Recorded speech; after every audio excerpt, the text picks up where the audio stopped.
So we drove to the shore and started drinking. We hadn't even had a sip of the beer when suddenly we heard a woman screaming like she was calling out to people around the neighborhood for help.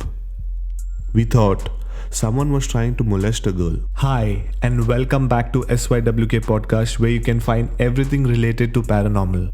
From horror book narrations to real life ghost experience to interviewing horror book authors and many more such things related to paranormal. Before I start with this episode and my narration, let me give you a few updates. Firstly, I don't promote blind faith or superstition in my channel. My content is only for entertainment purpose. Secondly, I have completed almost 1.5 years of entertaining you guys. But I can see my subscribers count is low, especially on YouTube. I'm getting a good number of views on YouTube and downloads on all audio platforms, but very few are subscribing to my channel. It's time now to support my work. If you're listening to this episode on YouTube, press the subscribe button, and if you're listening to this on any of the audio platforms, you know what to do. This will really help me grow and get such amazing content for you guys. Sorry for the long intro. Now coming back to this episode. Since you all know, in December I had visited India after 2 years. I even made a vlog which is uploaded on my YouTube channel. Please do check it out, the link is in the description. Accidentally, while vlogging, I visited a haunted road in Pune. So go check it out and let me know how did you enjoy the vlog as well. You know, while I was in India, I was reading an article from Indiatimes about a haunted beach in Tamil Nadu, which really made me question a few things. Firstly, let me narrate this story to you guys, and then at the end of the episode, I will be sharing my point of view on this story. So please stick till the end because it's going to shock you. So without wasting any time, plug in your headphones and enjoy.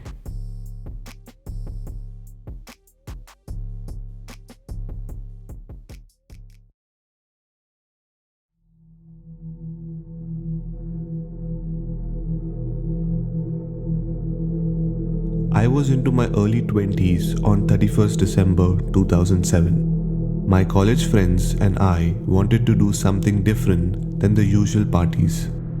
So the 5 of us went to a liquor store, brought a few beers, and started driving on the East Coast Road freeway.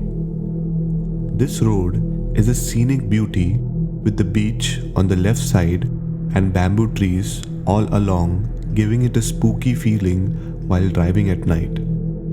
Now, one of my friends suggested going to the ghost beach. I think everyone knows about the tsunami that hit the southern part of Asia in 2004, killing more than 5 lakh people. India lost around 1 lakh life. Ghost Beach got its name only after the tsunami had washed away an entire fisherman village in floods. It is believed that the beach is haunted.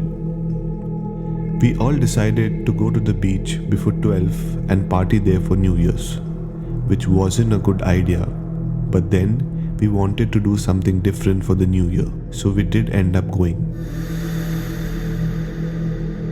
As soon as we entered the place, the mood became little sad. This one friend started talking about his deceased girlfriend and started crying. The other one started speaking about how his mom died.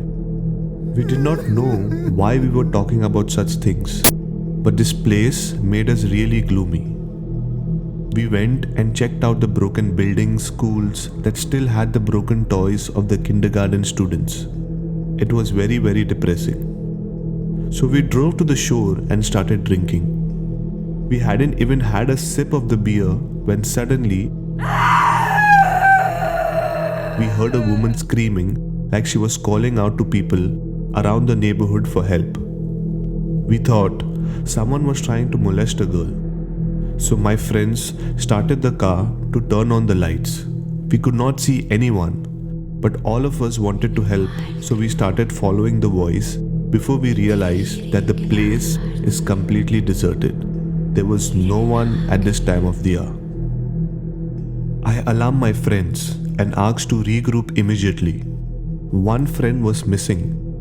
We tried calling his phone, but he wouldn't answer. We turned on the flashlights from our phones and searched for him, but we could not find him anywhere. When we got back near the car, we saw him sitting inside the car crying. He stopped the ignition and turned off the lights immediately. Scared, we told him it was us, but he wouldn't believe. I went and sat next to him to comfort him. We decided to leave the place immediately. Since it was a single road, we had to reverse the car all the way until we reached the highway. But as soon as I started the ignition, I saw an old woman standing in front of the car with her head down.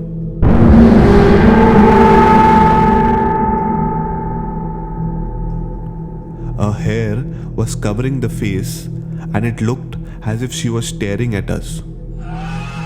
All of us screamed and I started reversing the car as fast as possible.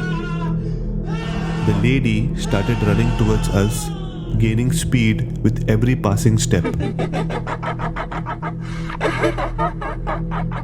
Luckily, we came to the highway and rushed to the city immediately. We did not utter a word to each other in the car. Later, when we discussed about it to the locals near the village, they said spotting the woman was a common occurrence. It is believed that on the day when the tsunami struck the village, she was calling out for help, but the ambulance could not reach the village as the road was too small. Many of her villagers, including her, died there.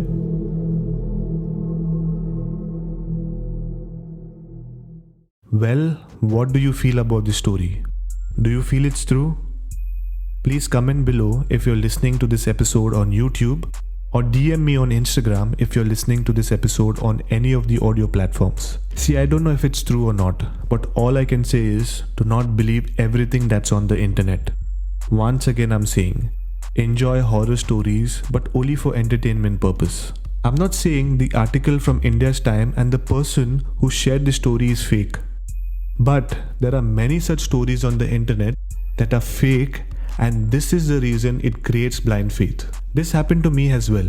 Before going to India, I got an email from someone who shared his real life ghost experience. Normally, I fact check and then only upload such stories. But for some reason, when I read the story, I really got the chills and enjoyed it. I even uploaded the story on my channel with the title A Haunting on 25th December, a Christmas horror story. But after that, I got a lot of feedback from you guys that this story is similar to a story narrated on another horror podcast with a few details changed. And that's when I realized the guy who sent me the story was a fraud, and people like him starts blind faith and superstition.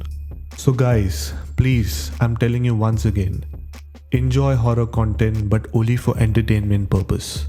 And if you have such real life ghost experience, send it to me.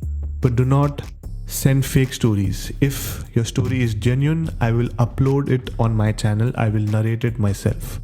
Or else, if you would like to come and share your experience, I'm always willing to get you on my channel. But only one condition, that your story should be true and we should not spread blind faith. So, thank you guys for listening and see you in my next episode. Ciao.